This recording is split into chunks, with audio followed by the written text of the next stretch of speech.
hilang karena kasih-Nya. Sekarang ku ada,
harapanku takkan hilang karena kasih-Nya. Sekarang ku ada, oh Yesus, ku cinta.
sukacita surga, saya minta Bapak Saudara untuk bangkit berdiri.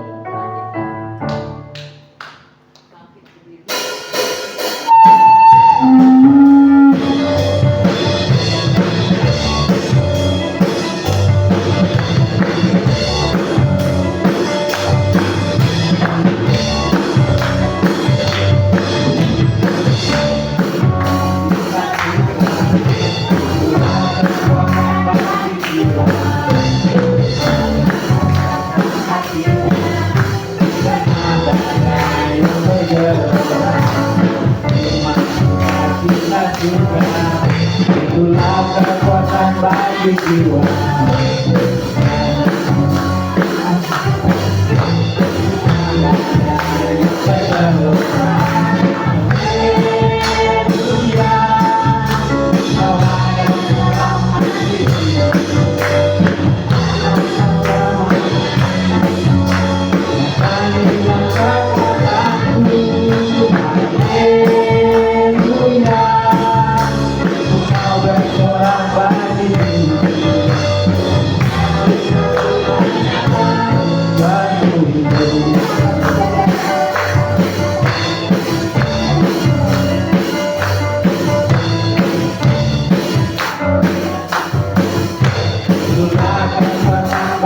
Jiwa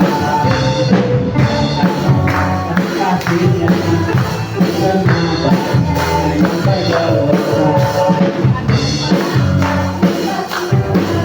itulah kekuatan bagi jiwa.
Saudara untuk duduk kembali.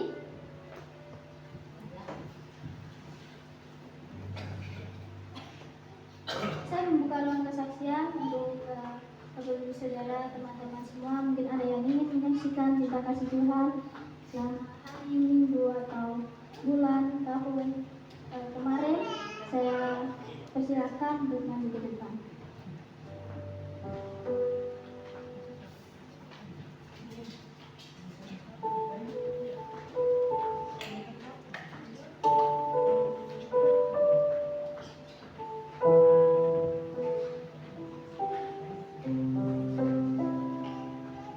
Kalau tidak ada, saya minta Bapak Saudara untuk bangkit berdiri kembali. Kita akan sama-sama menyembah Tuhan, kita akan sama-sama meninggikan nama Tuhan, bersorak-sorai di Tuhan. Setelah menerima sukacita dari surga, kita akan menerima berkat dari Tuhan Yesus. Dan saya minta Bapak Saudara untuk tos kanan kiri, depan belakang, dan berkata, kita diberkati dan kita dilimpahi. Kita angkat pujian, aku diberkati.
kita akan menyambut kebenaran firman Tuhan dengan sebuah pujian Ku Percaya Janji-Mu Ajaib.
firman kami, ciptaan yang begitu Engkau kasihi Bapa, kiranya Tuhan sekali lagi mendengar kebenaran firman-Mu, Kau berkati setiap kami Tuhan, sehingga kami tidak pulang tanpa bawa apa-apa, biar ada sukacita, ada penerimaan akan kebenaran firman Tuhan. Kau tutup bungkus setiap kami dengan darah suci Yesus Kristus, sehingga kami dapat menerima setiap kebenaran-Mu dan menjadi rema dalam setiap kehidupan kami Tuhan. Terpujilah nama-Mu Tuhan, dalam nama Tuhan Yesus Kristus. Amin. Amin.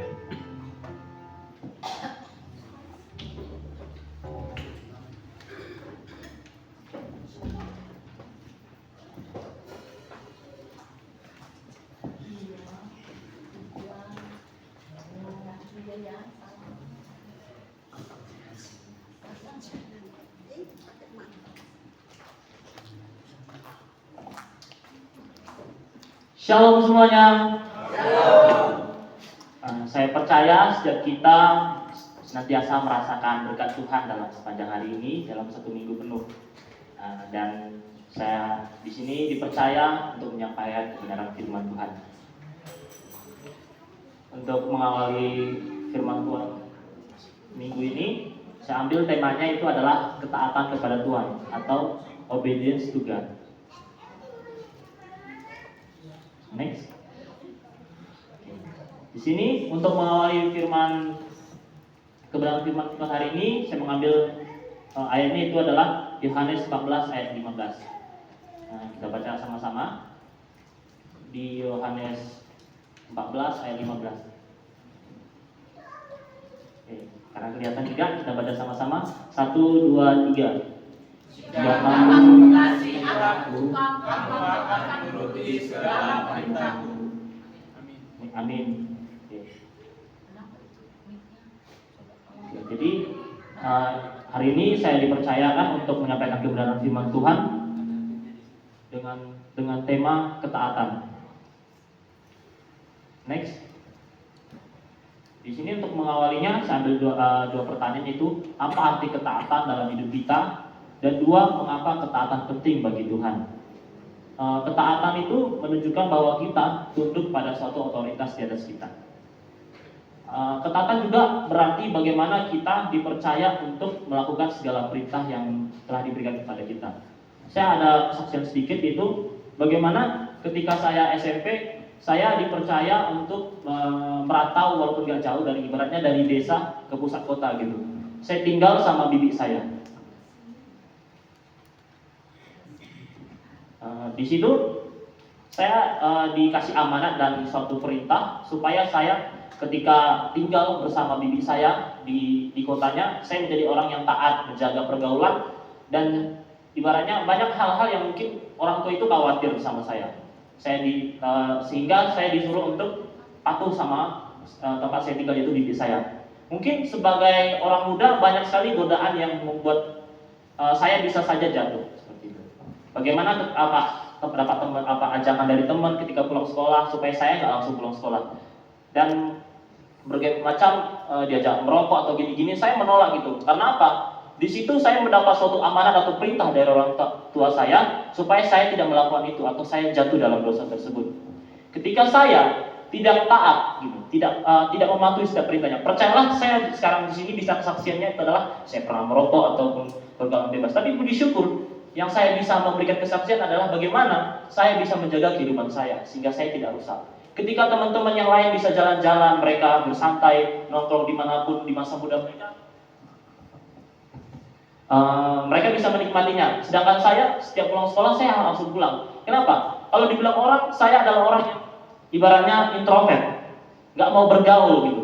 Tapi di situ ada suatu amanat yang sedang saya ikutin, itu apa? Menjaga pergaulan saya. Ketika orang tua saya suruh kalau pulang sekolah langsung pulang, saya pulang. Saya tidak membantah. Saya nggak bilang, "Mah, 1 jam aja boleh nggak keluar?" Saya nggak bilang gitu. Saya langsung pulang gitu. Di situ puji syukurnya kenapa? Ketika saya taat sama perintah atau amanat orang tua saya dapat menjaga diri saya supaya tidak rusak. Apalagi ada mengatakan bahwa pergaulan yang buruk merusak kebiasaan yang baik. Ketika saya datang ke lingkungan yang rusak, walaupun saya memiliki kebiasaan yang baik, ketika saya nggak bisa menjaga diri, saya akan rusak gitu. Dan puji syukurnya, ketaatan ini membuktikan tidak hanya saya terkekang oleh aturan orang tua, tapi menunjukkan saya tunduk. Karena saya tahu apa yang orang tua saya katakan itu adalah bukan karena mereka jahat sama saya, mereka benci sama saya supaya saya nggak kemana-mana, tapi supaya karena mereka mengasihi saya bisa diberi hal-hal supaya saya bisa menjaga hidup gitu. Next. Di sini apa itu ketaatan? Ketaatan dalam mendengar, memahami, dan melaksanakan kehendak Tuhan dengan setia. Dalam 1 Samuel 15 ayat 12 mengatakan bahwa ketaatan lebih baik daripada korban sembelihan. Korban sembelihan dalam perjanjian lama untuk menunjukkan rasa syukur atau persembahan kepada Tuhan. Bangsa Israel itu seringkali mengatakan korban sembelihan dan korban bakar supaya mereka menyenangkan hati Tuhan. Ketika mereka buat salah dan mau bertobat, biasanya ada juga korban bakaran dan sembelihan gitu.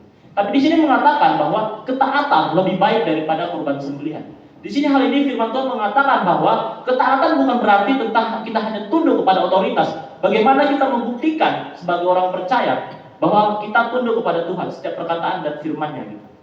Dan yang mengatakan juga Tuhan lebih menginginkan ketaatan kita daripada korban sembelihan dalam perjanjian lama seperti perumpamaan. Dan pada Yohanes 14 ayat 21, barang siapa memegang perintahku dan melakukannya, dialah yang mengasihi aku. Jadi bukan tentang kita tunduk kepada perintah Tuhan, tapi juga menunjukkan kalau kita itu mengasihi Tuhan. Kalau kita bilang sekarang, kalau kita itu udah mengasihi Tuhan, kita udah percaya, kita udah menundukkan diri di hadapan Tuhan, tapi kita nggak taat gitu. Bagaimana kita menunjukkan kalau kita mengasihi Tuhan? Padahal dari awal Tuhan Yesus aja udah mengasihi kehidupan kita sehingga Dia mati di kayu salib. Dan dalam hal ini ketaatan bukan soal kita dalam bertindak, tapi dalam juga mendengar. Ketika dibilang kita harus taat mendengar supaya kita ini firman Tuhan. Jangan buat alasan supaya kita nggak melakukannya. Dalam memahami dan melaksanakan kehendak Tuhan dalam berbagai aspek kehidupan kita, ada berbagai ketaatan yang diperlukan supaya kita sesuai dengan kebenaran firman Tuhan. Next. Teladan ketaatan. Di sini yang pertama saya ambil teladannya itu Abraham. Taat kepada Tuhan saya diminta mengorbankan Ishak. Abraham percaya pada janji Tuhan. Di sini kita bisa ambil bahwa ketika saya percaya setiap kita sudah membaca cerita Abraham, khususnya waktu Abraham diminta untuk mengorbankan Ishak. Kenapa dibilang mengorbankan? Ini bukan soal bagaimana dia hanya taat saja, bagaimana dia juga setia kepada Tuhan. Kenapa? Abraham sampai pada masa tuanya dia menantikan seorang anak daripada istrinya. Tapi bagaimana hal itu belum didapati sampai dia tua? Dan bagaimana juga Abraham juga dikasih jalan pintas kalau dia pengen anak. Dia sama gundinya gitu. Sama gundinya dia punya anak gitu. Tapi akhirnya ketika Tuhan menjanjikan seorang anak kepada Abraham dan pasangannya di masa tuanya, istrinya tertawa gitu. Kenapa? Karena dalam logika manusia, ketika kita udah mulai tua, ketika kita bilang kita akan hamil sebentar lagi gitu, percayalah dalam pandang kita sebagai manusia itu adalah hal yang mustahil gitu. Tapi di sini Tuhan menunjukkan ketika Tuhan sudah berjanji sama kita, bagaimanapun dalam cara pandang manusia itu adalah hal yang mustahil, tapi Tuhan tetap berikan dan Tuhan tetap janjikan. Di sini dan bagaimana ketika Abraham sudah menerima Ishak. Dan bagaimana dia begitu mengasihi Ishak? Karena apa? Ishak adalah bagaimana pemenuhan janji Tuhan dan mukjizat yang Tuhan berikan kepada Abraham dan pasangannya. Tapi Tuhan bilang gini, korbankan Ishak gitu. Jujur, kalau saya cara pandang manusia, ketika saya udah dikasih Tuhan barang yang begitu berharga dan begitu saya nantikan, bertahun-tahun saya tunggu, dan Tuhan bilang serahin lagi itu. Mungkin kalau secara ini ya, mungkin bisa aja kalau saya aja mungkin bilang Tuhan kok jahat. Tuhan udah kasih, terus Tuhan pengen minta lagi, gitu. Dan mungkin berpikir kalau Tuhan itu kejam gitu. Tuhan ini udah aku nantikan Tuhan bertahun-tahun, masa Tuhan minta lagi sih? Tapi di sini Tuhan sebenarnya pengen membuktikan bagaimana ketaatannya Abraham terhadap perkataan Tuhan dan perintahnya. Pada akhirnya Abraham tetap melakukan yang Tuhan perintahkan gitu. Dia membawa Ishak ke gunung, dan ketika dia pengen memotong Ishak untuk disembelih untuk dikorbankan, di situ Tuhan stopkan. Kenapa? Di situ Tuhan Allah udah melihat bahwa Abraham ini taat, sehingga tidak hanya mereka tetap ngasih korban bakaran, tapi Di situ Tuhan kasih ada domba di situ, di domba di kawah itu, di situ itulah domba itu yang mereka korbankan di situ. Ini mengajarkan kita bahwa ketaatan ketika kita pengen taat, Tuhan akan melihat bagaimana hati kita kepada Tuhan gitu. Terus yang kedua adalah Yesus Kristus, taat kepada Bapa, bahkan mati di kayu salib. Mungkin setiap kita berpikir bahwa dia kan Allah gitu, dia gak akan takut kematian, dia kan percaya dia bangkit lagi. Tapi sekali lagi, pengajaran firman Tuhan mengatakan bahwa Tuhan Yesus adalah 100% Allah, 100% juga manusia. Berarti kalau dia 100% manusia, dia pasti takut. Dan dia juga merasakan sakit gitu. Kalau kita aja sekarang manusia, kita jalan gitu, kaki kita yang kulit kita aja kena meja, rasanya sakit banget. Dan ketika disuruh kita langsung naik sendiri, kita pasti nolak gitu. Kenapa? Karena itu sakit. Tapi Tuhan Yesus Kristus taat kepada Allah, taat terhadap rencana Allah gitu, sehingga dia mati di kayu salib. Justru kalau saya dibilang hari ini kita harus menyalibkan Arianus gitu, percayalah besoknya Arianus akan hilang gitu. Kenapa? Walaupun pintu dikunci, dia akan manjat dari tembok gitu. Karena apa? Dia saking takutnya, dia pasti akan kabur gitu. Tapi di sini beda dengan Yesus Kristus gitu. Dia bisa pilih jalan lain, dia bisa kabur, bisa dengan cara lain dia menebus dosa kita. Tapi sekali lagi, bagaimana dia awalnya turun sebagai juru selamat, tapi bukan sebagai hakim yang menghakimi segala dosa kita. Dalam berbagai perjalanan Tuhan Yesus Kristus, dia taat kepada firman Tuhan gitu. Dan waktu dia disalibkan aja, dia pasti merasakan sakit. Dia bisa aja langsung berhenti, langsung bilang supaya dia nggak dihukum gitu. Tapi beda di situ, ketika Tuhan Yesus saja ditangkap, ketika ditanya berbagai pertanyaan, Tuhan Yesus diam gitu. Dan dia nggak bilang ketika ditawarkan mengaku seperti ini supaya kamu nggak dihukum, Tuhan Yesus nggak lakuin gitu. Karena apa? Memang itu tujuan dia dan itu adalah rencana Allah dalam hidupnya. Mungkin dia juga 100% Allah, dia juga bisa menolak, dia bisa pakai cara lain. Tapi ingat, sekali lagi dia juga 100% manusia. Bagaimana keinginan daging pasti memenuhi tubuhnya gitu. Karena apa? Dia juga manusia. Kita aja manusia ketika dihadapkan oleh sesuatu yang membuat kita bisa aja hancur, merasakan sakit, penderitaan, kita akan takut, kita akan lari, kita akan khawatir. Sehingga kita bisa aja supaya kita nggak mengalami itu, kita pilih jalan lain. Gitu. Tapi di sini dibilang bagaimana menjadi teladan ketaatan yang sempurna. Tuhan Yesus dia memang takut, tapi dia tetap kuat gitu. Karena apa? Itulah rencana Allah supaya dia lakuin gitu. Next. Di sini berbicara tentang ketaatan, pasti ketika kita melakukan ketaatan, ada yang kita terima daripada Tuhan atau Allah kita itu sendiri. Yang pertama, kehidupan yang diberkati. Dalam Ulangan 28 ayat 1-2, jika engkau baik-baik mendengarkan suara Tuhan Allahmu, maka segala berkat ini akan datang kepadamu. Jadi tidak hanya bagaimana kita menunjukkan kita tunduk kepada suatu otoritas di atas kita, atau bagaimana kita membuktikan kasih kita kepada Allah, tapi bagaimana ketika kita taat, kita memiliki kehidupan yang diberkati gitu. Dan ketika kita udah memiliki taat itu tidak hanya berbicara tunduk, tapi bagaimana melakukan segala kebenaran firman Tuhan. Ketika kita disuruh untuk melakukan ini, kebaikan ini, atau menjadi berkat, kita harus lakuin gitu. Dan percayalah, jangan sampai hal-hal di dunia ini secara material membuat kita nggak sampai kepada tujuan yang Tuhan sudah berikan. Dan ketika kita udah sesuai dengan jalan Tuhan, segala yang kita butuhkan sebelumnya yang kita tolak karena untuk melakukan kehendak Tuhan, Tuhan akan berikan. Karena apa? Ketika kita taat, kita akan memiliki hidup yang sesuai dengan kebenaran firman Tuhan. Yang kedua, damai sejahtera. Pada Yesaya 48 ayat 18 mengatakan, sekiranya engkau memperhatikan perintah-perintahku, damai sejahtera akan mengalir seperti sungai. Ketika kita memiliki hati yang ingin tunduk kepada Tuhan, segala kebenaran dan pengajaran, akan ada kedamaian dalam hidup kita. Kenapa? Ketika kita berjalan dalam suatu kehidupan pencobaan yang datang, kita nggak akan khawatir, kita akan jatuh ataupun kita akan merasakan sakit. Karena apa? Kita nggak berjalan sendiri gitu. Bagaimana damai sejahtera ini menghilangkan segala kekhawatiran dalam hidup kita. Mungkin secara manusia kita butuh yang namanya sandang, pangan, dan papan. Kita butuh itu semua untuk bisa kita hidup. Tapi sekali lagi, yang paling penting adalah kita butuh Tuhan. Dan ketika kita butuh Tuhan, kita butuh ketaatan dalam hati kita. Supaya segala firman Tuhan yang kita dapatkan, kita nggak hanya dengar. Kita pahami, kita buat jadi rema dalam setiap kehidupan kita. Sehingga kita bisa melakukannya gitu.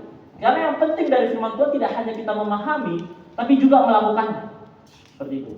dan segala permasalahan atau kehidupan kita, pencobaan yang kita alami, ketika kita taat, kita akan merasakan damai sejahtera. Kita nggak usah khawatir lagi. Karena apa? Segala masalah yang kita hadapi, ketika kita percaya sama Tuhan, Tuhan akan memberikan pertolongan begitu luar biasa. Tapi ingat, jangan batasi logika manusia kita sehingga membatasi kuasa Tuhan atas kita. Yang ketiga, hubungan dekat dengan Tuhan. Pada Yohanes 15 ayat 10, jika kamu menuruti perintahku, kamu tinggal di dalam kasihku. Jadi sekali lagi tadi saya sudah cantumkan juga bagaimana ketika kita menuruti perintah Tuhan, berarti kita mengasihi Tuhan gitu. Tuhan memberikan kita kehendak bebas. Tapi bukan berarti dari kehendak bebas kita menyalahgunakan gitu.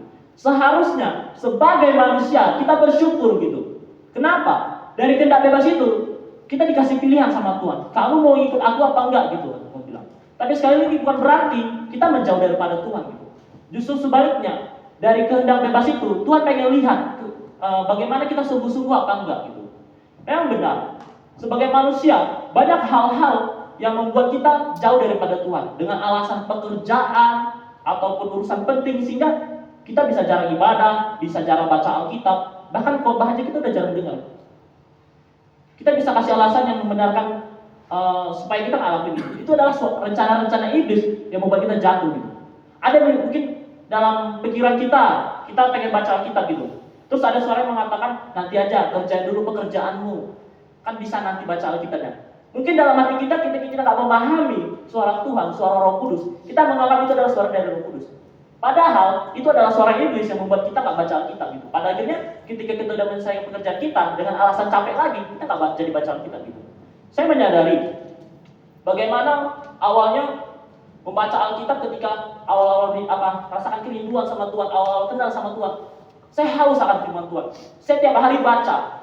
Sebelum tidur itu nggak mau tahu mau ngantuk apapun harus baca satu pasal minimal gitu.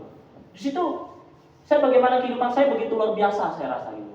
Dari awalnya saya kenal Tuhan, saya punya dendam, saya punya kepahitan hati. Ketika saya mengenal Tuhan Yesus dan segala kebenarannya, saya bisa melepaskan pengampunan. Yang dari berapa tahun saya simpan dendam itu, bukannya ketika saya ketemu Tuhan, saya bisa melepaskan pengampunan sama orang yang paling saya benci, yang paling pengen saya ingin balas dendam. Karena kekristenan bukan mengajarkan tentang balas dendam karena orang jahat sama kita.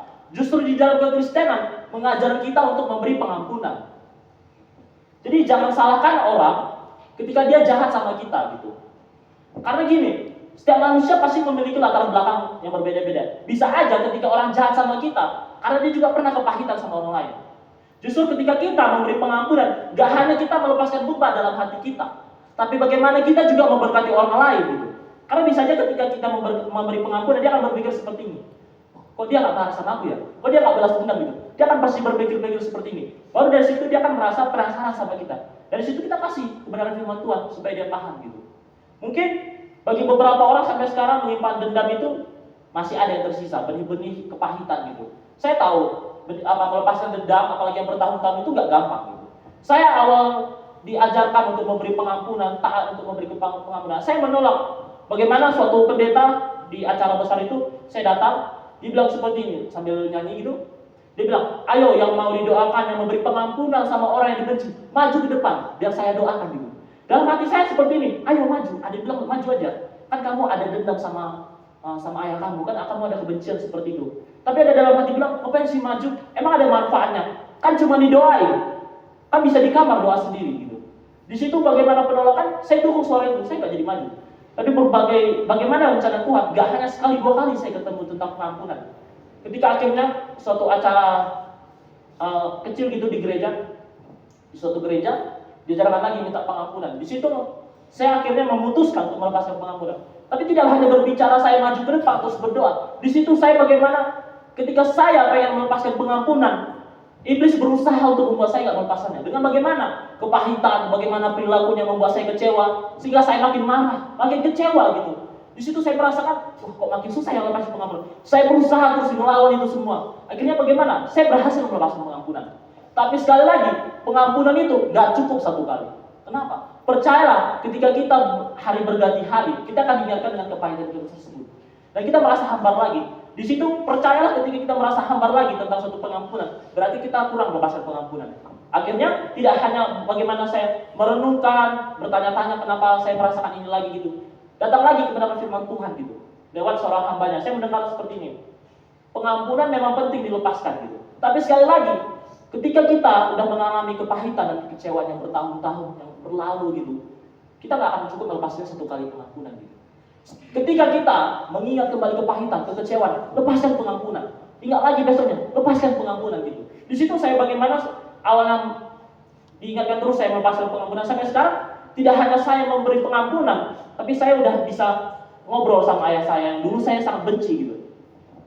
Dan akhirnya rencana Tuhan dia ubah kehidupan ayah saya sehingga dia ingat saya lagi gitu. Kenapa ingat lagi? Karena dulu bagaimana ketika saya bencinya, dia nggak pernah telepon saya ataupun bantu saya ketika saya ke rumah sakit gitu.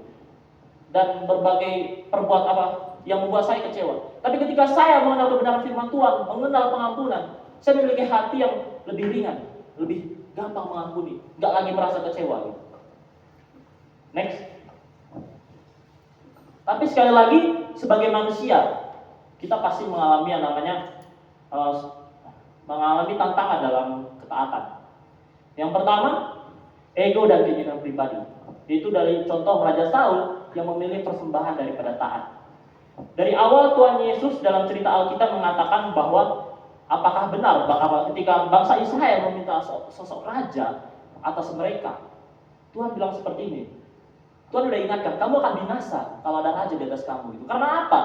Mereka adalah bangsa pilihan Tuhan. Bagaimana ketika setiap mereka ke kanan atau ke kiri, bukan lagi raja yang menentukannya, tapi Allah sendiri yang menuntun mereka. Tapi mereka sendiri pengen seorang sosok raja di atas mereka, sehingga mereka kekeh pengen banget. Padahal dari situ udah diingatkan, yakin pengen kayak Tuhan itu masih kasih mereka pilihan supaya mereka nggak milih. Tapi mereka karena rasa iri, cemburu, karena merasa kalau mereka adalah satu-satunya bangsa yang tidak memiliki pemimpin. Padahal seharusnya mereka bersyukur gitu. Karena apa? Pemimpin mereka bukan lagi manusia, tapi Allah itu sendiri. Tapi karena mereka pengen, mereka akhirnya ya udah Allah kasih mereka sosok raja, yaitu adalah Saul gitu. Bagaimana Saul diurapi dan terpilih sebagai raja. Tapi dari situ juga bagaimana kita juga membaca awal kehancuran bangsa Israel gitu. Dari soal Raja Saul ini ada suatu momen pada ayat 1 Samuel 15 ayat 2-23, dia lebih mengandalkan kemampuan dia sendiri gitu. Padahal Tuhan dia bilang serahin aja sama gitu, sama Allah, tapi dia nggak mau gitu.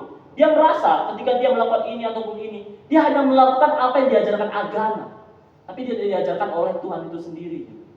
Sehingga Allah kecewa sama dia, Allah marah sama dia karena apa? Dia hanya mengandalkan kemampuannya sendiri tanpa ada Tuhan yang menyertai gitu. Jangan sampai setiap kehidupan kita bilang kalau kita melakukan kehendak Tuhan, melakukan kebenaran firman Tuhan, tapi tanpa sadar sebenarnya kita hanya melakukan kehendak agama. Gitu. Kenapa? Karena sekali lagi ketika kita melakukan itu kita hanya mengandalkan kemampuan kita sendiri. Kita benar melakukan kehendak Tuhan, kita harus mengandalkan Tuhan juga dalam hal itu. Gitu. Yang kedua, pengaruh dunia. Contoh kehidupan Lot di Sodom. Bagaimana Sodom dan Gomora dimusnahkan Allah karena sudah bagaimana ibaratnya tidak tertolong lagi lah gitu. Bagaimana dosa-dosa perbuatan jahat di situ. Dan hanya Lot yang diselamatkan gitu. Karena apa? Ada dua malaikat yang datang, disambut, diselamatkan. Akhirnya Lot ini dilihat, oh masih bisa diselamatkan, dibuang keluar. Dan pengaruh dunia. Kenapa? Jangan sampai pengaruh dunia mempengaruhi setiap kehidupan kita, apalagi iman kita gitu. Mungkin dunia menganggap apa yang mereka lakukan itu sekarang adalah hal yang keren, luar biasa, hebat. Terus karena kita nggak ngikutin, kita dianggap gaptek, gagal teknologi atau kurang tren lah gitu. Jangan sampai kita mau diprovokasi seperti itu. Soalnya kita bersyukur, kita lebih mengenal kebenaran firman Tuhan daripada hal-hal tren-tren di luar sana gitu. Masa kita harus ngikutin tren, viral hari ini apa ya? Bulan ini viralnya apa gitu. Jangan seharusnya kita haus itu adalah kebenaran firman Tuhan gitu. Jangan sampai kita merasa malu ketika kita nggak bisa mengikuti tren ataupun hal-hal yang di luar di dunia ini gitu. Justru seharusnya kita merasa bangga ketika kita bisa hidup sesuai dengan kebenaran firman Tuhan gitu. Tapi sekali lagi dunia tidak mengenal Allah gitu. Justru kita harus seharusnya bisa mengerti ketika kita bisa melihat dunia perlahan-lahan menolak ajaran kekristenan. Bagaimana pergejolokan di sana, kegilaan terjadi di luar sana gitu. Di sana kita di sini tetap damai karena apa? Ada Allah yang menyertai setiap kehidupan kita gitu. Yang ketiga, keraguan pada janji Tuhan. Contohnya bangsa Israel yang meragukan masuknya ke tanah perjanjian. Waktu itu ada peristiwa ketika Allah menjanjikan untuk bangsa Israel untuk datang suatu tanah yang begitu berlimpah susu dan madunya gitu. Tapi sebelum mereka masuk ke tanah perjanjian, mereka utus pokoknya mata-mata ibaratnya seperti itu, supaya mereka mengamati bangsa yang suatu bangsa yang sudah tinggal di negeri itu. Apakah mereka kuat? Bagaimana kekuatan mereka gitu. Tapi sekali lagi di situ karena lebih banyak yang bersaksi bahwa bangsa itu sangat kuat, kita mustahil mengalahkan bangsa-bangsa itu gitu. Sehingga bangsa Israel panik gitu. Mereka nggak percaya sama kekuatannya. Tapi yang hanya mereka lihat adalah diri mereka sendiri. Mereka nggak lihat siapa yang di atas mereka, siapa yang sudah menyertai mereka dari awal mereka keluar dari Mesir sampai ke tanah perjanjian ini. Gitu. Di sini kita bisa lihat keraguan pada janji Tuhan. Dalam setiap kehidupan kita pernah pasti yang namanya ragu sama Tuhan, apalagi janjinya. Ketika kita dengar janji Tuhan bahwa setiap orang yang percaya kepadanya akan merasakan kelimpahan, berkat yang luar biasa. Tapi yang kita lihat hanya material. Ketika kita lihat kehidupan kita nggak punya mobil, kita nggak punya rumah gede gitu.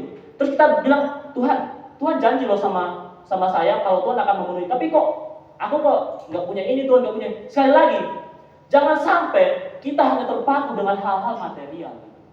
Karena dalam konteksnya sebenarnya ada dua kelimpahan. Satu kelimpahan secara material, satu kelimpahan secara rohani.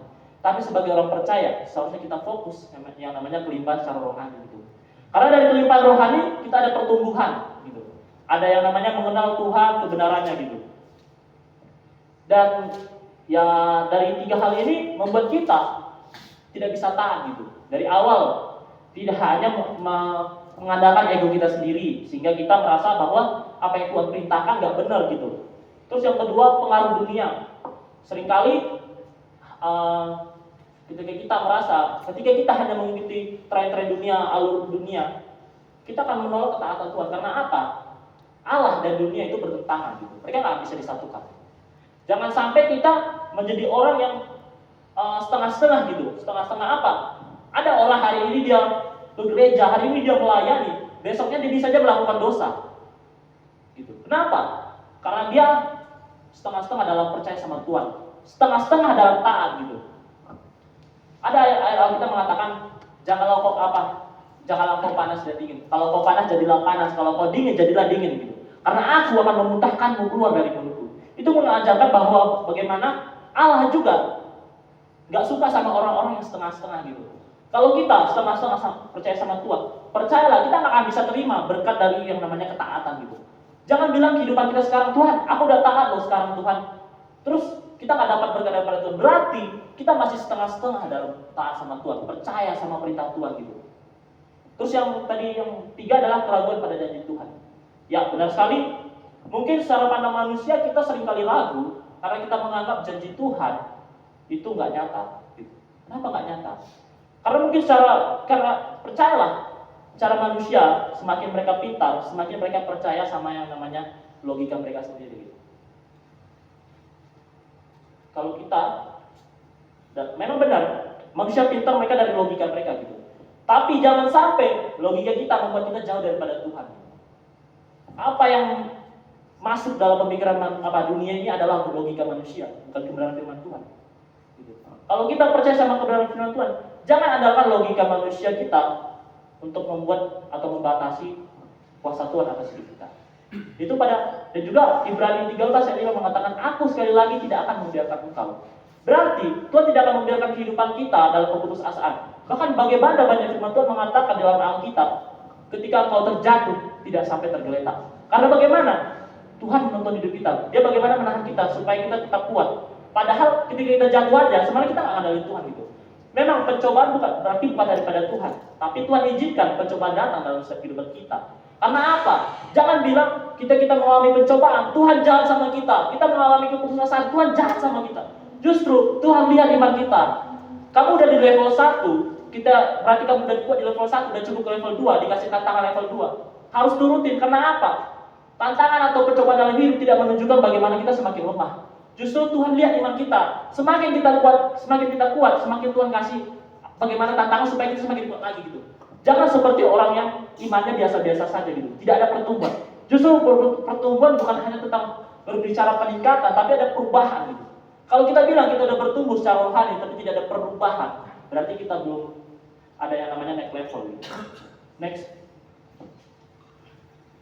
Di sini bagaimana menghidupi ketaatan? Yang pertama adalah refleksi pribadi. Apakah kita sudah taat kepada firman Tuhan? Ya mungkin benar. Jangan kita manusia. Kita tak akan bisa melepaskan keinginan duniawi ataupun keinginan daging kita supaya kita bisa tetap taat gitu. Berbagai cobaan yang membuat kita jauh daripada Tuhan. Yang kedua, apa yang Tuhan minta untuk kita lakukan minggu ini? Ya kita harus renungkan lagi, minggu ini Tuhan udah nyuruh apa gitu. Kalau kita, jangan sampai kita bilang kalau Tuhan kasih perintah itu kasih suara Roh Kudus gitu, jangan sampai gitu. Kita baca firman, terus ada kebenaran firman Tuhan, perintahnya gitu. Kita renungkan, oh ini firman Tuhan, ini perintah Tuhan nih, kita lakuin gitu. Kita harus refleksi lagi, supaya minggu kedepannya lagi, 1 minggu penuh, kita lebih meningkat lagi, kita lebih taat, kita lebih percaya sama Tuhan. Next. Ya, di sini adalah langkah hidup taat. Yang pertama, berdoa. Meminta hikmat untuk memahami kehendak Tuhan. Memang benar, untuk memahami kehendak Tuhan itu gak gampang. Kenapa? Karena pemikiran Allah berbeda. Di luar pemikiran kita. Kita sebagai manusia, sebagai ciptanya, gak akan bisa mereka-reka atau menduga-duga apa yang pencipta kita pikirkan atas kita. Tapi sekali lagi, kita gak hanya mengandalkan diri kita sendiri. Bagaimana Allah atau Tuhan Yesus juga mengutus juga Roh Kudus atas setiap kehidupan kita, supaya kita bisa mengerti kehendak Tuhan. Terus bagaimana kita bisa mengerti itu? Bangun suatu komunikasi. Komunikasinya lewat apa? Komunikasinya lewat berdoa gitu. Berdoa bukan tentang bagaimana kita meminta apa yang kita harapkan, kita perlukan saja. Berdoa berbicara tentang suatu komunikasi. Itulah kenapa berdoa bukan saja tentang berdoa secara komunitas, tapi berdoa secara pribadi sama Tuhan. Bentuk suatu hubungan sama Tuhan. Tapi jangan sampai kita berdoa, kita hanya biarkan diri kita sendiri yang ngomong. Kenapa? Karena seringkali orang percaya sekarang, ketika dia berdoa, dia hanya fokus sama diri sendiri. Tuhan, hari ini aku butuh ini loh Tuhan. Hari ini ada banyak banget pencobaan ataupun masalah yang menghadapi. Tapi kita nggak biarin Tuhan ngomong sama kita gitu. Kalau kita hanya fokus sama diri kita sendiri, kita fokus ngomong sama Tuhan, kita minta apapun, tapi kita nggak biarin Tuhan ngomong atas kita gitu. Jangan sampai kita menjadi tanpa sadar, kita nggak mendengarkan suara Tuhan, karena kita hanya fokus, kita aja yang ngomong. Kita harus tunduk ketika kita berdoa, tenangkan hati kita, kita harapkan suara Tuhan turun atas kita. Terus yang kedua, membaca firman Tuhan, mempelajari perintahnya dan janjinya. Karena perintah Tuhan gak hanya berbicara tentang ketika kita berdoa gitu, Tuhan ngasih suatu suara supaya kita lakukan ini gitu. Kita juga bisa dapat perintah Tuhan dari membaca Alkitab gitu. Karena sekali lagi, Alkitab ini bukan sekedar buku saja, bukan sekedar tulisan. Tapi bagaimana Alkitab ini juga berisi segala kebenaran firman Tuhan gitu. Tuhan mengajar kita mengasihi, Tuhan mengajar kita mengampuni lewat apa? Lewat Alkitab gitu. Itulah kenapa kita bersyukur. Kita juga memiliki Alkitab, dan dari Alkitab ini kita bisa mempelajari segala kebenaran firman Tuhan. Ibaratnya Alkitab ini seperti jembatan supaya kita memahami Tuhan. Kita nggak mungkin, kita sekarang kan kalau pengen kenal seseorang kita bisa lihat dari fotonya, ciri-cirinya gitu. Tapi kalau dari Alkitab kita hanya memang bisa cuma lihat tulisan gitu. Tapi kita harus imani tulisan di dalam Alkitab ini bukan sekedar cerita dongeng gitu. Tapi bagaimana Alkitab sebelum dia jadi Alkitab sekarang, ada suatu rencana Tuhan yang begitu luar biasa supaya Alkitab itu bisa turun gitu. Memang yang nulis itu manusia gitu. Tapi sekali lagi, walaupun manusia yang nulis, bagaimana juga Allah campur tangan dalam hal itu. Lewat Roh Kudusnya ada pengilhaman atau pewahyuan atas para penulis, sehingga mereka tidak hanya sekedar menulis. Kalau kita sekarang sering kali meragukan Alkitab karena ada yang bilang gini, loh Alkitab itu banyak yang salahnya loh, ada yang beda-beda. Memang benar.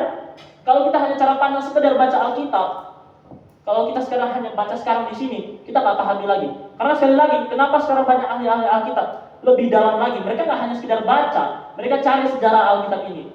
Karena ketika saya juga kuliah, terus ada suatu dosen mengatakan suatu buktian bahwa Alkitab itu bisa saja salah. Gitu. Sebenarnya ditunjukkan bahwa penghitungannya aja salah, padahal peristiwanya sama gitu. Tapi di situ bagaimana Alkitab ini mengambil juga cara pandang setiap manusianya juga gitu. Tapi ingat, ini bukan cerita dongeng, ini kebenaran firman Tuhan. Gitu. Kuasa ilahi turun atas buku ini. Gitu. Terus yang ketiga tadi mengandalkan Roh Kudus. Roh Kudus adalah penolong kita dalam menjalani kehidupan kita yang taat itu. Ya benar sekali, Roh Kudus sangat besar kuasanya dalam kehidupan kita itu. Bagaimana ketika kita dihadapkan suatu pilihan ataupun menjalani hidup, ada suara-suara yang membuat kita untuk melawan itu. Tapi percayalah, ketika kita berusaha untuk melakukan kehendak Tuhan, ada iblis juga yang semakin berusaha supaya kita untuk jauh gitu. Dan bagaimana iblis juga mencari celah-celah dalam setiap kehidupan kita supaya kita nggak taat gitu. Lawannya apa? Bisa aja iblis itu membuat kita tinggi hati. Karena saya menyadari bahwa pergumulan saya sampai sekarang adalah orang yang menjadi tinggi hati gitu. Kenapa? Ketika saya merasa bahwa saya udah bisa public speaking-nya bagus, puisi, pidato bagus gitu. Terus di situ saya merasa saya udah kayak tinggilah derajatnya gitu. Dan ketika ada orang lain yang baru datang belajar seperti itu dan dia puisinya ataupun public speaking-nya jelek, dalam hati saya ada yang mencemooh gitu. Loh, kok bisa seperti ini gitu. Di situ saya menyadari bahwa tanpa sadar sebenarnya saya adalah yang tinggi hati gitu. Tapi sekali lagi, suara Roh Kudus itulah yang menegur saya supaya saya menyadari kesalahan saya gitu. Bagaimana Roh Kudus bekerja dalam hidup saya sehingga saya bisa mencegah supaya saya jatuh dalam dosa. Itulah bagaimana kuasa Roh Kudus tidak hanya berbicara tentang ketika kita dekat sama Tuhan kita udah bisa bahasa roh, tapi dari Roh Kudus itu suatu komunikasi atau suara yang menuntut kita dalam ketaatan gitu. Percayalah ketika kita jauh daripada Tuhan, ada juga suara yang membuat kita supaya balik sama Tuhan. Itulah namanya suara Roh Kudus. Tapi sekali lagi, ada dua hal dalam dunia ini yang harus kita yang seringkali kita kasih makan. Yang pertama yang pasti itu adalah roh kita, itu adalah Roh Kudus juga yang kita kasih makan. Yang kedua adalah kedagingan kita. Jangan sampai kita hanya fokus memberi makan kedagingan kita gitu. Dengan cara apa? Kita cari hiburan gitu. Alasan kenapa sih kamu cari hiburan? Aku bosan gitu. Terus tanpa sadar kita hanya memberi makan kedagingan kita. Ketika kita hanya fokus memberi makan kedagingan kita, suara Roh Kudus itu akan makin kecil. Tapi bukan berarti kuasa Roh itu semakin kecil atas kita. Tapi kita yang semakin lama semakin menjauh daripada Tuhan. Dan ketika udah dagingan yang menguasai kita, Tuhan akan campur tangan gitu dalam perubahan hidup kita. Kenapa?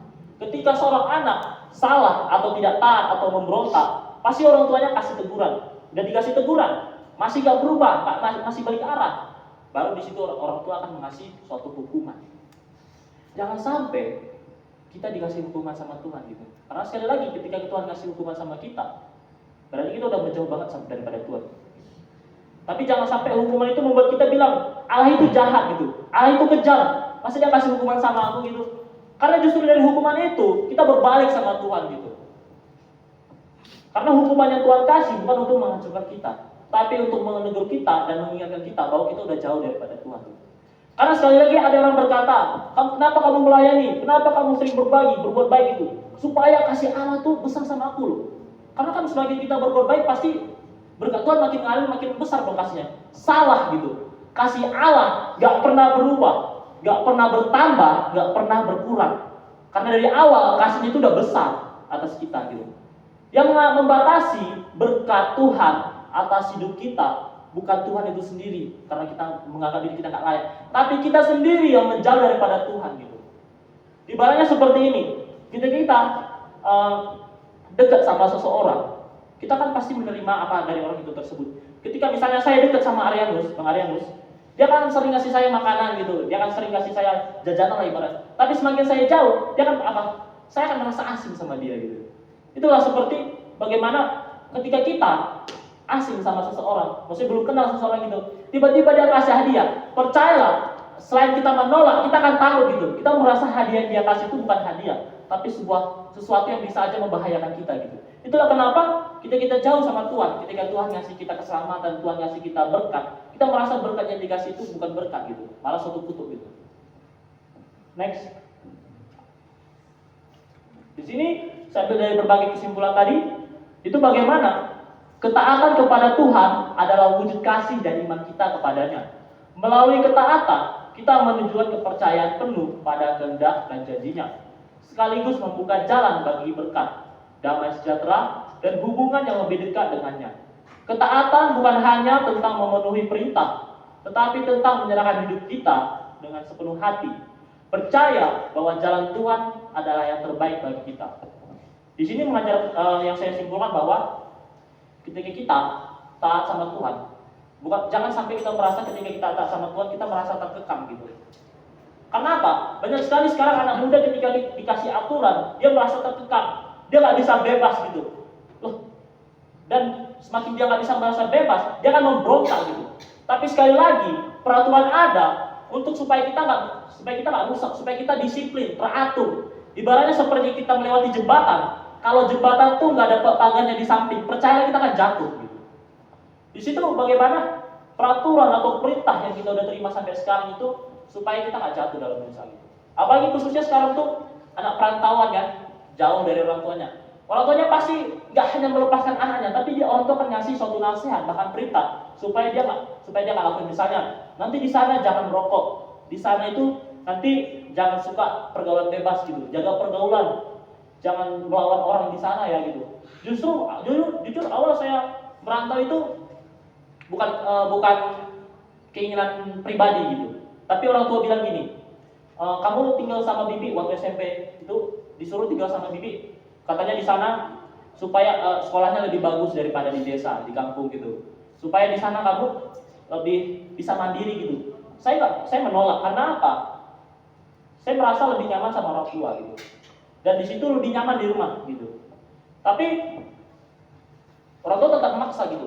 Supaya saya walaupun gak jadi orang tua tapi tidak tinggal sama orang tua. Percayalah, lebih nyaman tinggal sama orang tua daripada walaupun disebut keluarga sendiri tapi hanya bibi atau gitu. Kita akan canggung gitu. Saya merasa waktu SMP bagaimana walaupun saya bisa menjaga pergaulan di luar rumah, ketika saya pulang saya merasa terbebani, udah capek disuruh bersih-bersih, udah capek malah dimarah-marahin gitu. Bagaimana makin lama saya marah sama suatu kondisi yang membuat saya harus jauh daripada orang tua saya gitu. Akhirnya saya memilih untuk menahan gitu. Saya menahan supaya ketika saya SMA bisa balik sama orang tua gitu. Ternyata jauh dari dugaan saya, ternyata saya disuruh merantau sampai ke Jawa. Nah, sejauh mana lah itu ya?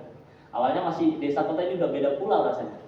Di situ saya kaget sama kecewa gitu. Kenapa?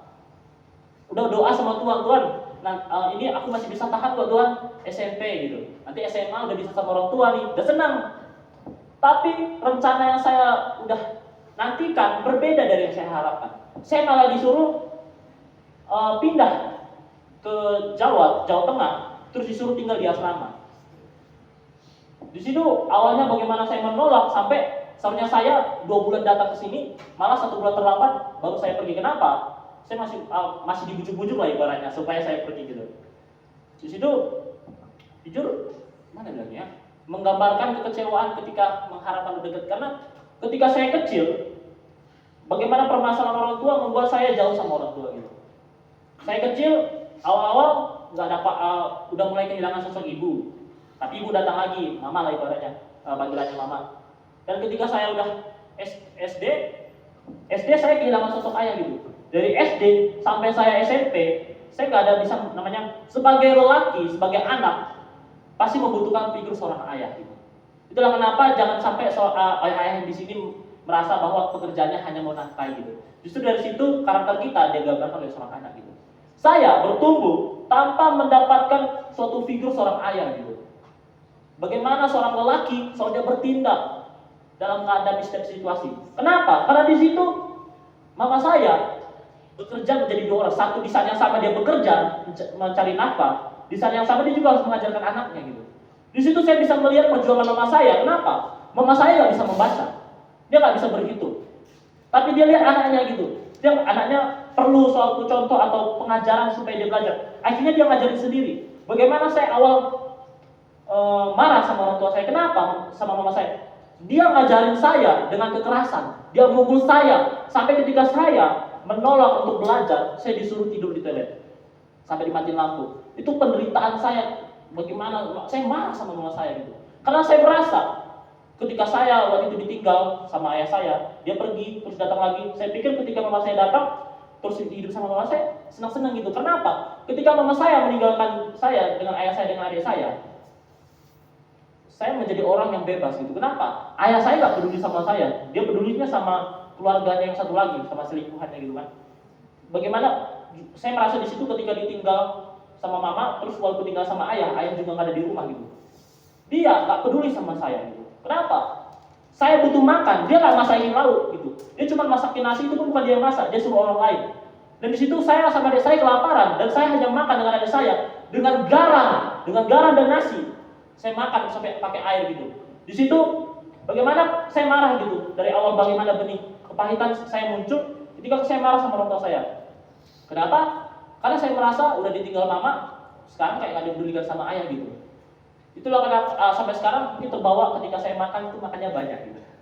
Supaya saya gak kelaparan. Karena jujur ketika saya kelaparan saya merasa teringat lagi peristiwa ketika saya kecil gitu kelaparan. Dan di situ kenapa ketika saya sama mama saya dipukul-pukul seperti itu, dicubit sampai merah biru, berbagai macam pelangi seperti itu di paha, saya marah sama orang tua saya.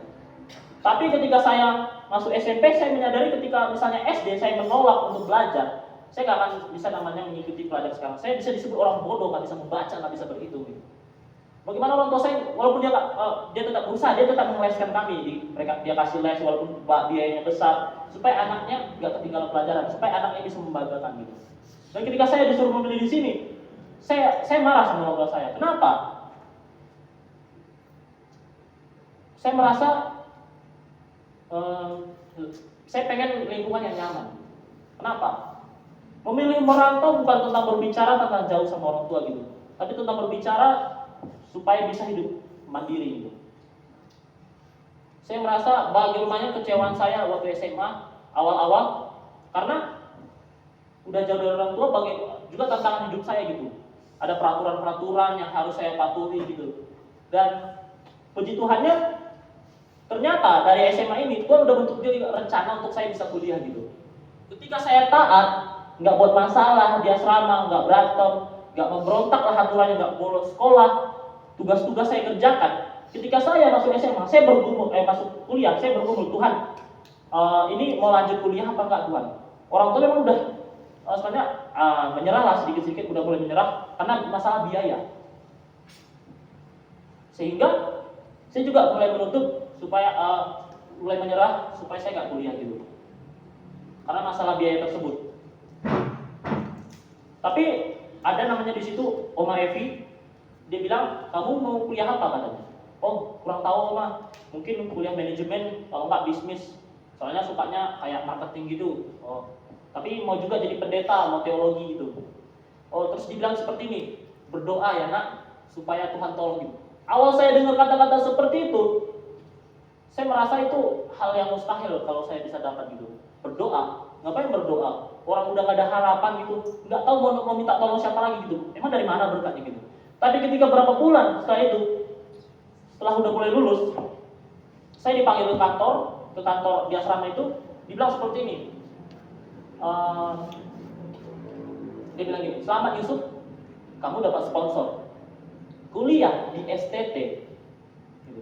Kuliah di STT dengan full beasiswa lah ibaratnya gitu. Di situ saya kaget gitu. Yang benar siapa sponsornya? Dan ternyata sponsornya oma tersebut gitu. Di situ saya bahagia. Wah Tuhan, rencanamu luar biasa gitu. Ketika saya bergumul dengan berbagai hal yang membuat saya putus asa, di situ Tuhan kasih harapan juga gitu. Saya bisa kuliah sekarang gitu.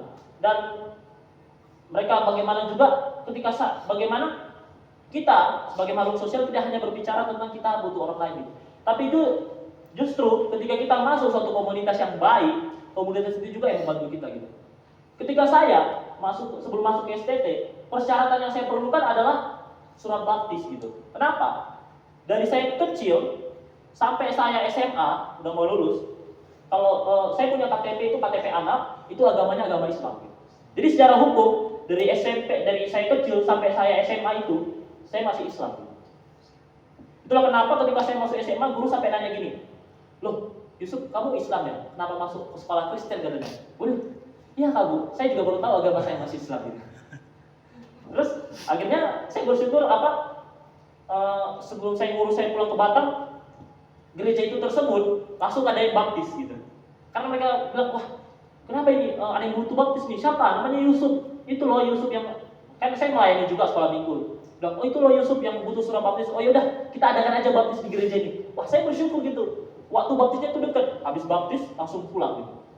Dan bagaimana rencana Tuhan waktu saya pulang sampai saya sini, semua persyaratan terpenuhi gitu. Itulah kenapa ketika saya aja nggak taat dari hal-hal terkecil aja di asrama gitu memberontak, percayalah saya nggak akan mendapatkan apa yang Tuhan udah janjikan. Sama seperti kehidupan kita gitu. Ketika kita bisa aja apa kita udah berusaha taat gitu sama Tuhan, percayalah kita sedang berada di jalan rencana Tuhan gitu. Next, ini ada quote yang saya berikan, yaitu adalah ketaatan adalah bukti kasih kita kepada Tuhan. Bukan karena kewajiban, tetapi karena pengakuan akan kasihnya yang lebih dulu mengasihi kita gitu. Jadi ketaatan tidak hanya berbicara kita tunduk sama otoritas Tuhan, tapi menunjukkan kasih gitu. Kenapa? Karena dari awal Allah sudah mengasihi kita. Karena begitu besar kasih Allah akan dunia ini, sehingga Ia menurunkan anak yang tunggal supaya setiap kita percaya. Kita syukuri kita memiliki Allah yang luar biasa. Jangan sampai kita merasa Tuhan nggak mengasihi kita. Justru sebaliknya, setiap kita adalah berharga di mata Tuhan. Terima kasih. Kita tutup firman ini, kita bersatu di dalam doa.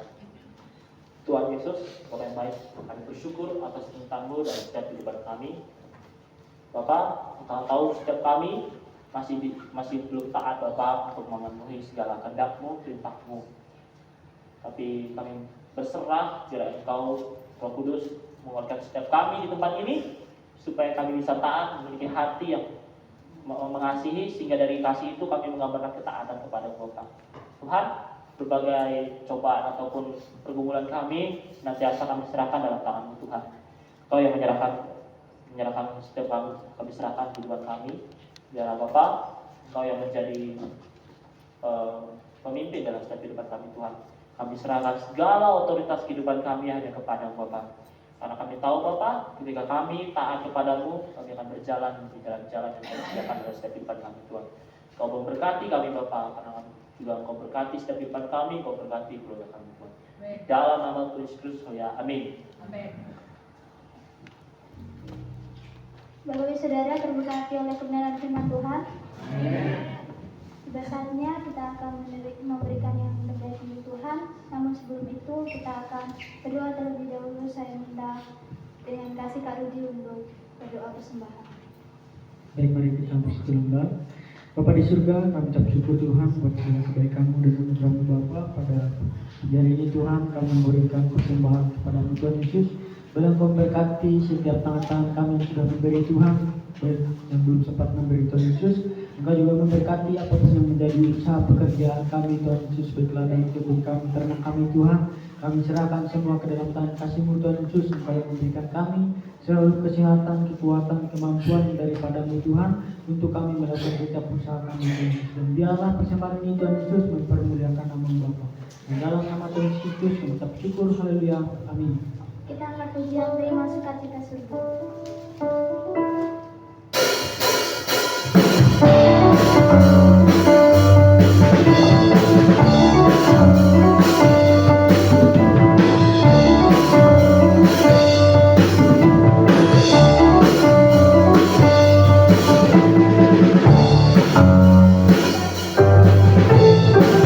Kekuatan bagi jiwa.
Jumat 10 Januari 2025 ibadah komsel di tempat Ibu Angel atau Kak Rahul, WL Kak Nathanael, firman Tuhan Kak Joshua.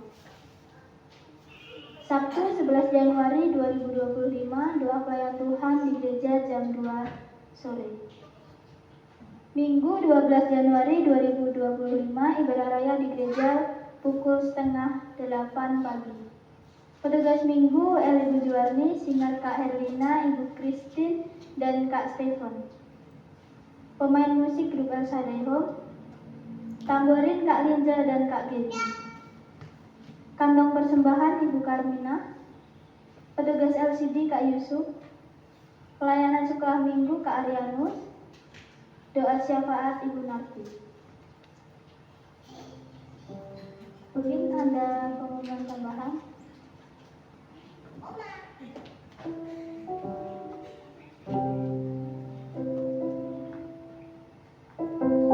Sudah saatnya kita berada di penghujung ibadah dan saya minta dengan kasih Om Martina untuk doa syafaat.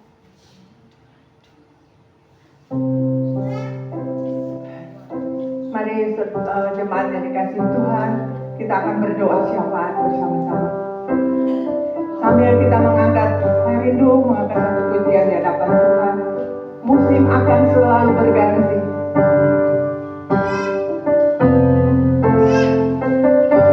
Kita bersama-sama memuji Tuhan.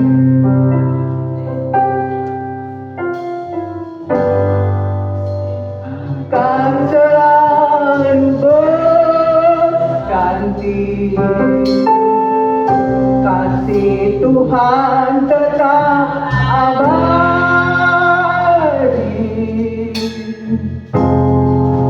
tak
secara pribadi lepas pribadi di hadapan-Mu Tuhan.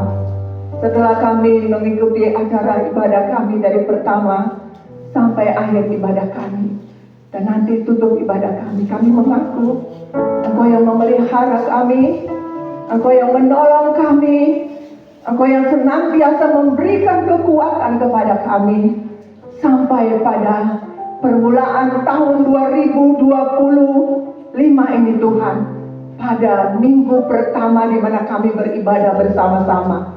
Ini semua karena pertolongan Tuhan.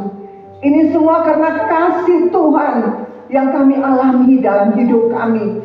Kami mau mengaku di hadapan Tuhan dengan jujur. Tanpa Tuhan dalam hidup kami akan melenceng kemanapun kami akan pergi. Tetapi pagi hari ini kami bersyukur dan berterima kasih. Minggu pertama dalam tahun 2025 bulan Januari ini kami dipelihara Tuhan. Tuhan yang menolong kami semua sebagai orang tua, sebagai anak muda, sebagai anak-anak. Kami berdoa Tuhan, terima kasih banyak Tuhan untuk jemaat Tuhan yang ada di GSCPDI Jemaat El Sadel Home ini. Permulaan minggu pertama pada bulan Januari, kami bisa beribadah kepada Tuhan, memuji, memuliakan, menyembah Tuhan dengan hati yang penuh ucapan syukur kepada Tuhan. Pengakuan kami di hadapan Tuhan pagi hari ini telah kami berdoa syafaat. Tuhan, kalau bukan Tuhan yang menolong kami tidak ada pada pagi hari ini. Tapi karena Tuhan yang menolong kami, pengakuan kami di hadapan Tuhan, kami mengucap syukur dan berterima kasih bersama-sama sebagai keluarga Tuhan di tempat ini. Terima kasih Bapa di surga. Ada banyak kesalahan, kekurangan, ada banyak Tuhan dosa yang kami lakukan yang tersembunyi di hadapan-Mu Tuhan, melalui perkataan, melalui tindakan, pikiran kami Tuhan. Tetapi kalau kami datang di hadapan-Mu, kami percaya kalau kami mengaku Tuhan apa yang kami lakukan, Tuhan ampuni kami. Lalu kami mau berdoa kepadamu, syafaat kepadamu Tuhan. Karena Engkau Allah yang besar, Allah yang dahsyat, Allah yang luar biasa, Allah yang kami percaya di dalam nama Tuhan Yesus Kristus yang memberi anugerah keselamatan kepada kami. Hingga kami mengatakan kami adalah anak-Mu Tuhan yang Engkau kasihi. Kami adalah biji mata-Mu, bukan perkataan yang kosong Tuhan, tapi perkataan yang mengalami kuasa-Mu dahsyat dalam hidup kami, pribadi kami, keluarga kami yang sudah Tuhan pelihara sampai detik ini di mana kami berdoa kepadamu Tuhan. Terima kasih Tuhan, terima kasih Tuhan, ampuni kami, Tuhan layakkan kami menjadi anak-anak kesukaan-Mu Tuhan. Terima kasih jemaat kesukaan-Mu Tuhan. Kami percaya pagi hari ini apapun yang kami sudah lakukan Tuhan di hadapan-Mu, dari pertama pertengahan sampai akhirnya dari ibadah kami, Tuhan kiranya berkenan menerima ibadah kami, merupakan ucapan syukur kami kepada Tuhan dalam ibadah kami ini Tuhan. Menyenangkan hati Tuhan itulah yang menjadi kerinduan kami. Oleh sebab itu Roh Kudus, Roh penolong, itu yang menolong kami dalam ibadah kami ini untuk mengenal Tuhan secara pribadi lebih lagi. Ketaatan kami kepada Tuhan melalui kebenaran firman Tuhan yang sudah kami dengar, itulah yang memampukan kami Tuhan untuk kami tetap berjalan bersama dengan Tuhan. Roh Kudus, firman Tuhan yang membawa kami akan bertemu dengan Engkau nanti kalau Tuhan akan memanggil kami masing-masing dan bertemu dengan Tuhan di dalam kerajaan-Mu Tuhan. Terima kasih Bapa di surga, terima kasih Tuhan Yesus. Pagi hari ini kami berdoa untuk anak-anak yang sudah Tuhan mengambil bagian dalam pelayanan Tuhan pada pagi hari ini. WL, singer, pemusik Tuhan, semua yang mereka lakukan Tuhan, berdoa Tuhan memberkati semua anak-anak-Mu Tuhan yang sudah mengambil bagian dalam pelayanan anak-anak ini Tuhan. Biarlah anak-anak ini Tuhan boleh membangun hubungan pribadi mereka dengan Tuhan lebih lagi Tuhan. merindukan Tuhan lebih lagi, takut akan Tuhan lebih lagi, hingga pelayanan-pelayanan yang mereka lakukan, pelayanan yang menyenangkan hati Tuhan saja. Dan di dalam kami melayani, hadirat Tuhan turut, dan kami boleh merasakan hadirat-Mu di dalam kehidupan pribadi kami, bahkan dalam pelayanan, dalam setiap situasi yang kami lakukan, untuk kami dapat mengalami Tuhan di dalam kehidupan kami, dalam pelayanan Tuhan yang ada. Tuhan memberkati anak-anak kami ini Tuhan, dalam pelayanan, dalam studi mereka, dalam pekerjaan mereka, apapun yang mereka lakukan, biarlah fokus mereka Tuhan untuk Tuhan, dan di dalam pergaulan mereka boleh menjaga kekudusan hidup mereka, untuk mempersembahkan hidup mereka kepada Tuhan saja. Dan mereka pasti diberkati Tuhan kalau hidup mereka dijaga sesuai dengan kebenaran firman Tuhan. Maka Tuhan akan memberkati setiap anak-anak kami yang melayani Tuhan pada pagi hari ini. Terima kasih Tuhan, setiap kami jemaat Tuhan, kami serahkan di dalam tangan Tuhan. Kiranya Tuhan memberkati kami semua pada pagi hari ini, dan segala usaha, segala Tuhan pekerjaan kami, apapun yang kami kerjakan, yang sudah Tuhan percayakan kepada kami Tuhan, usaha-usaha kami yang Tuhan sudah percayakan kepada kami dalam keluarga kami masing-masing, kiranya Tuhan memberkati seluruh pekerjaan tangan kami, dan semuanya kami kembalikan untuk hormat dan kemuliaan nama Tuhan saja. Terima kasih seluruh jemaat Tuhan pada pagi hari, keluarga lepas keluarga Tuhan. Tuhan kasih Tuhan tercurah, kiranya kasih Tuhan itulah yang memampukan kami punya hubungan yang baik antara keluarga kami satu dengan lain, antara suami, istri, anak-anak, cucu, menantu, semuanya Tuhan, untuk kami boleh menjadi terang dan garam, untuk kami boleh menjadi saksi Kristus di tengah-tengah keluarga, lalu kami boleh dilihat cahaya dari Tuhan itu, orang lain dapat melihat bahwa kami adalah pengikut-Mu Tuhan, dan mereka boleh bertobat dan datang kepada Tuhan. Itu yang kami rindukan dalam hidup kami sebagai keluarga Tuhan, sebagai keluarga-keluarga yang mempunyai Tuhan dalam hidup kami dan mempunyai kuasa Tuhan dalam hidup kami. Roh Kudus akan menolong kami. Kami tidak mampu, tapi Roh Kudus akan memampukan kami, mengingatkan firman-Mu Tuhan, untuk kami renungkan dan lakukan dalam hidup kami sebagai keluarga pada akhir zaman ini Tuhan.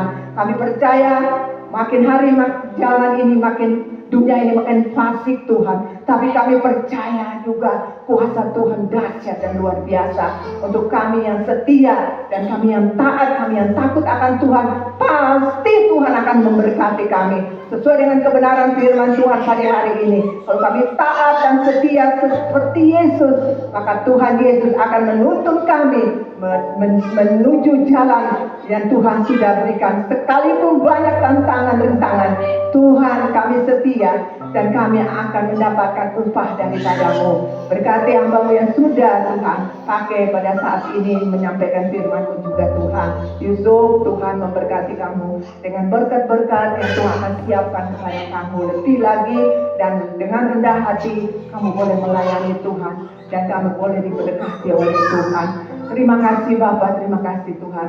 Ini doa permohonan ucapan syukur kami dalam doa kami, dalam ibadah raya kami, dari pertama pertengahan sampai akhirnya.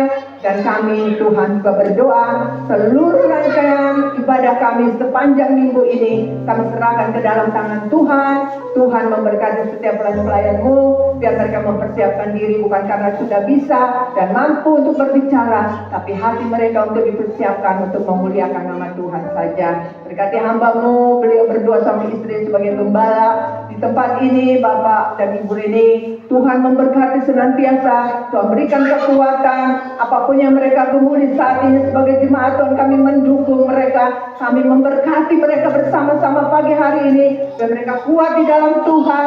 Tuhan memberikan kekuatan, dan Tuhan memberikan sukacita, damai, sejahtera senantiasa dalam kehidupan mereka. Suami istri sebagai gembala di tempat ini untuk mengembalakan jemaat-Mu Tuhan, dan anak cucu menantu mereka Tuhan hidup takut akan Tuhan, dan hidup dalam kehidupan mereka diberkati secara rohani dan jasmani Tuhan dimanapun mereka berada.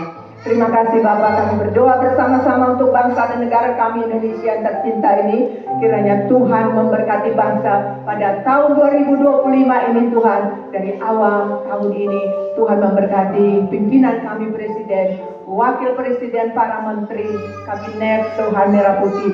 Tuhan memberkati mereka yang jujur setia untuk melayani dari di dalam bangsa kami ini Tuhan. Memberi hikmat, marifat, akal, budi, kebijaksanaan untuk pimpinan kami, biar mereka punya mengambil keputusan untuk berasal dari Tuhan, dan kami sebagai rakyat Indonesia boleh menikmati berkat-berkat yang berasal dari Tuhan. Terima kasih Tuhan, biar bangsa Indonesia boleh bersatu terus. Tuhan memberkati kami, Tuhan memberkati kami, dan kami menjadi berkat untuk bangsa di dunia ini. Terpujilah nama Tuhan. Lingkungan kami berdoa untuk RT kami, RW kami berdoa untuk lingkungan kami. Gereja Tuhan di tempat ini menjadi berkat untuk seluruh masyarakat yang ada di tempat ini Tuhan. Nama Tuhan dipuji dan dipermuliakan saja. Terpujilah nama Tuhan pagi hari ini. Kami akhiri doa kami pada pagi hari ini. Kami akan pulang dan kami akan membawa berkat yang dari Tuhan. Biarlah kami pulang dengan berkat Tuhan yang luar biasa, memulihkan kehidupan kami, roh kami, jiwa kami dipulihkan, sehingga tubuh kami ini menjadi kuat di dalam Tuhan juga. Dan seluruh aktivitas kami boleh bawa semua di hadapan Tuhan. Kami akhiri doa kami, Tuhan yang sempurnakan doa kami pada pagi hari ini. Dan kami berdoa di dalam nama Tuhan Yesus Kristus yang sudah mengajar kami berdoa bersama-sama. Kami berdoa bersama-sama pagi hari ini. Bapa kami yang di surga, dikuduskanlah kiranya namamu, datanglah kerajaan, jadilah kehendak-Mu di bumi seperti di surga. Berikan kami pada hari ini makan kami yang secukupnya, dan ampunilah kami akan segala kesalahan kami, seperti kami sudah mengampuni orang yang bersalah kepada kami. Dan janganlah membawa kami ke dalam pencobaan, tetapi lepaskan kami daripada yang jahat. Karena Tuhanlah yang punya kerajaan, kuasa, dan kemuliaan sampai selama-lamanya. Haleluya. Amin. Kita berdiri bersama-sama menerima berkat daripada Tuhan. Haleluya.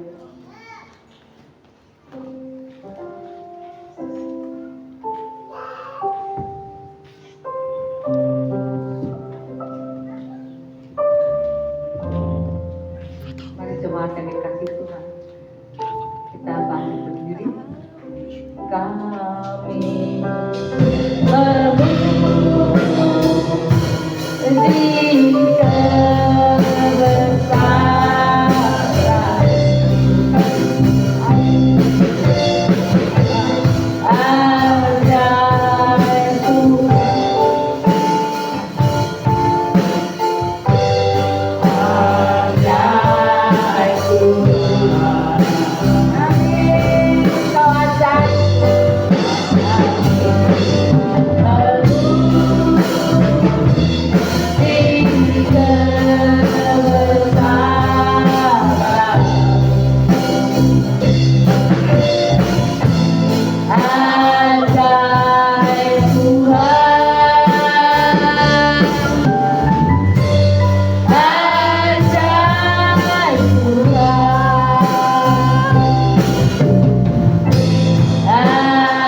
berkatnya daripada Tuhan Yesus Kristus. Kita arahkan kedua tangan kita ke atas. Tuhan memberkati engkau dan melindungi engkau. Tuhan menyinari engkau dengan wajah-Nya dan memberi engkau kasih karunia. Tuhan menghadapkan wajah-Nya kepada seluruh jemaat sekarang sampai selama-lamanya. Semua jemaat yang percaya berkata, amin. Tuhan Yesus memberkati kita semuanya.